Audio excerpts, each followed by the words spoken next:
साथियों नमस्कार, आप सभी का स्वागत है हमारे YouTube चैनल मैथ्स क्लास में। कक्षा 10वीं के गणितीय प्रश्नों को हम हल कर रहे हैं। अध्याय 3 के लिए एक चर का द्विघात समीकरण प्रश्नावली 3 का 5वां प्रश्न हम हल कर रहे हैं। यहाँ पर दो संख्याओं का योग यदि 48 है और उनका गुणनफल 432 है, 432 है, संख्याएं ज्ञात कीजिए। तो इनको ज्ञात करने से पहले हम मान लेते हैं कि दो संख्याएं कौन कौन सी है। तो जैसे कि अधिकतर प्रश्नों में आप x माना की संख्या x है और y है, इस प्रकार से मानते हैं। मैं यहाँ बोलता हूँ कि किसी भी प्रकार से आपको x और y मानने की आवश्यकता नहीं है। आपको जो मर्जी पड़े वो अक्षर आप मानिए। जिस भी तरीके से आपको वो प्रश्न हल हो जाए उन अक्षरों को आप मान सकते हो। x और y कोई ज़रूरी नहीं होता। मैं यहाँ पर जिस प्रकार से मान लेते हैं कि माना की संख्याएं p और q मान लेता हूँ मैं। संख्याएं P, Q हैं, ठीक है। तो प्रश्न में क्या कहा गया है उसके अनुसार इनका हम व्यवस्था करेंगे। तो P plus Q equal to क्या है, 48 है। ये पहला कंडीशन हमको मिला हुआ है। और दूसरा कंडीशन क्या कहा गया है, P into Q equal to क्या है, 432 है, ठीक है। तो अब हम क्या करते हैं, इसी यहाँ तथा मैंने कर दिया क्योंकि दो कंडीशन है। पहला कंडीशन तो ये हो गया P प्लस Q मतलब दोनों संख्याओं का योग 48 और दोनों संख्याओं का गुणनफल 432। तो इसमें से मैं क्या करता हूँ, Q इक्वल टू मैं देखता हूँ कि 432 बटे P भी हो सकता है। कहने का मतलब इस P को मैंने क्या कर दिया, ट्रांसफ़र कर दिया, तो 432 के नीचे ये चला गया।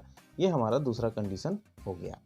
अब क्या करेंगे, इस Q के मान को, ये जो Q का मान हमने निकाला है, इस Q के मान को समीकरण 1 में रखेंगे। समीकरण 1 में रखने पर चलिए रख देते हैं। तो समीकरण 1 क्या है हमारा, P प्लस यहाँ पर Q है, तो Q की जगह पर मान क्या रखना है हमको, 432 बटे P बराबर 48, ठीक है। अब इसको हम हल करेंगे तो देखिए P का यहाँ तिर्यक गुणा हो जाएगा, P का घात 2 हो गया, 432 बटे पूरे का P बराबर 48। अब इसको और भी हम छोटा करेंगे तो यहाँ पर कुछ इस प्रकार से ये बनेगा कि P का घात 2 प्लस 432 और ये P का इधर तिर्यक गुणा हो जाएगा 48P। अब इसको आदर्श रूप में यदि लिखेंगे तो P का घात 2 पक्षांतर कर दीजिए, तो ऋण 48P माइनस 48P। क्योंकि ट्रांसफ़र होगा तो ये प्लस का क्या बन गया, माइनस, प्लस 432 इक्वल टू 0 मिलता है, ठीक है। इसको मैं यहाँ पर फिर से लिख लेता हूँ। क्या क्या है हमारे पास, P का घात 2 ऋण 48P धन 432 equal to 0, P square minus 48P plus 432 equal to 0। ये समीकरण हमको वर्ग समीकरण मिलता है। इस वर्ग समीकरण को हमको हल करना है।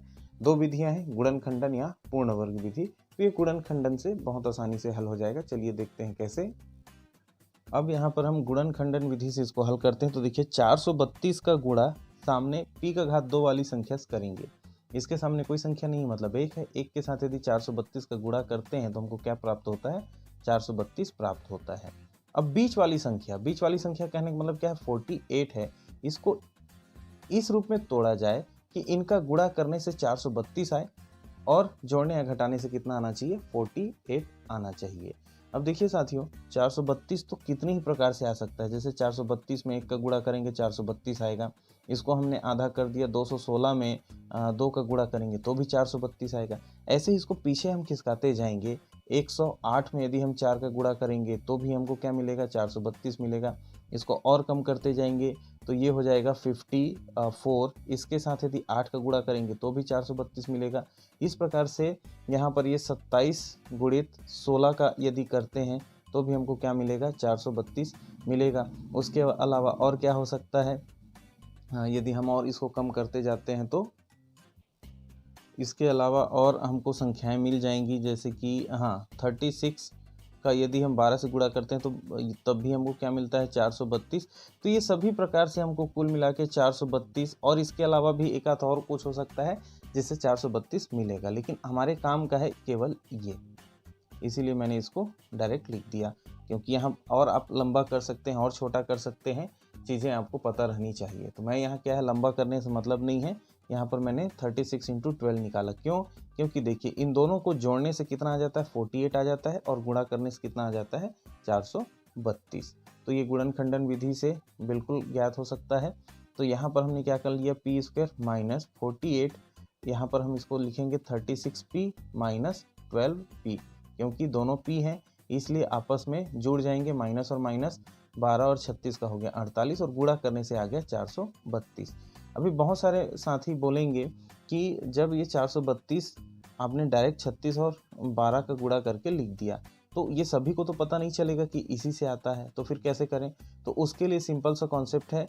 देखिए यहाँ 2 आया है, ठीक है, और 2 कैसे कैसे मिलता है, 48 के रूप में यदि हमको तोड़ना है 48 को, तो इसके 2 कॉम्बिनेशन ऐसे होने चाहिए जिनका गुणा करने से 32 आए। तो जैसे कि ये 24 और 28 का गुणा करेंगे, मतलब 4 और 8 के रूप में यदि तोड़ते हैं, 4 और 8 के रूप में तोड़ते हैं तो हमको क्या मिलेगा, 32 मिलता है, ठीक है।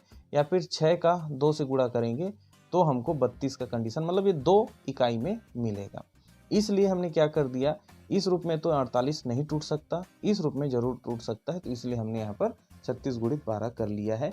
ये एकदम से नहीं आएगा, आप प्रैक्टिस करेंगे तो आपको आसानी से समझ में आएगा। अब यहाँ पर हम सीधा इसको जोड़ी के रूप में देख लेते हैं और हल करते हैं। देखिए यहाँ से p को हमने बाहर निकाल दिया, तो p माइनस 36 यहाँ पर बचेगा। यहाँ से माइनस 12 को हमने बाहर निकाला, तो यहाँ पर p बचेगा, और यहाँ पर क्या बचेगा, माइनस 36। क्यों? देखिए माइनस माइनस का प्लस हो जाएगा, और 12 का, अब देखिए 12 छक्के 72 का 2 हासिल आ जाएगा 7, और 12 तिया 36 और 7 होता है 43। तो इस तरीके से 12 को हमने गुणा के रूप में बाहर निकाल लिया, और ये आ गया बराबर 0। p माइनस 36 p माइनस 36 दोनों जगह पर है, हमने इसको लिख लिया p माइनस 36, और क्या बचा यहाँ पर, p माइनस 12 इक्वल टू 0। अब साथियों इसको हल करने के लिए पहले इसको और फिर उसके बाद इसको बारी बारी से हल करेंगे। तो p माइनस 36 इक्वल टू 0, मतलब p का मान कितना आ गया, 36 आ गया, और दूसरा p माइनस 12 इक्वल टू 0, तो p बराबर यहाँ क्या आ जाएगा, 12। ट्रांसफर करेंगे तो इस प्रकार से p के 2 मान हमको मिलेंगे। कौन कौन से, p इक्वल टू 12 और p इक्वल टू 36। अब क्या करेंगे, हमको q का मान निकालना है। तो यदि समीकरण 2 में p का मान रखने पर, तो p में यदि 36 रखेंगे तो q इक्वल टू क्या था, 432 अपॉन p। तो p को यदि 36 रखेंगे तो 36 से 432 को भाग देंगे तो q बराबर आ जाएगा 12। क्यों आएगा? क्योंकि मैं पहले ही बता चुका हूं कि 432 को हम क्या लिख सकते हैं, 36 × 12 लिख सकते हैं। तो यहाँ 432 है, तो इस 432 को हम क्या कर सकते हैं, 36 × 12 लिख के नीचे 36 से भाग देंगे, तो 36 और 36 तो कटेगा, बचेगा क्या, 12 ही बचेगा। वैसे ही यदि p बराबर 12 रखते हैं, इसी लाइन को फिर से यहाँ पर लिखेंगे, और p बराबर यदि 12 रखते हैं तो यहाँ पर क्या आ जाएगा, q इक्वल टू 432/12, या फिर 432 को हम लिख सकते हैं 36 × 12/12। तो 12 और 12 कट जाएगा तो q का मान क्या आ जाएगा, 36 आ जाएगा।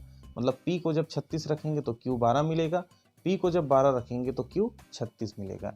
इस प्रकार से 2 संख्याएं जो हमको चाहिए वो कौन कौन से मिलेंगी, 12 और 36। इनका गुणा करने से 432 और इनको जोड़ने से 48 हमको प्राप्त हो जाता है। तो इसी प्रकार से ऐसे प्रश्न बनाने होते हैं। यहाँ कुछ हौच पौच हो गया होगा तो थोड़ा सा आप ध्यान से समझेंगे, स्टेप बाय स्टेप, या होल्ड करके धीरे से इसको आगे बढ़ाते हुए देखेंगे। जहाँ समझ में नहीं आया है रिवाइंड कर लेंगे। फिर भी यदि कोई समस्या है, कोई सुझाव है या कोई प्रश्न है तो कमेंट करके हमको ज़रूर बताइएगा। तब तक साथियों अपना ख्याल रखिए, स्वस्थ रहिए, मस्त रहिए और गणित बनाते रहिए। धन्यवाद।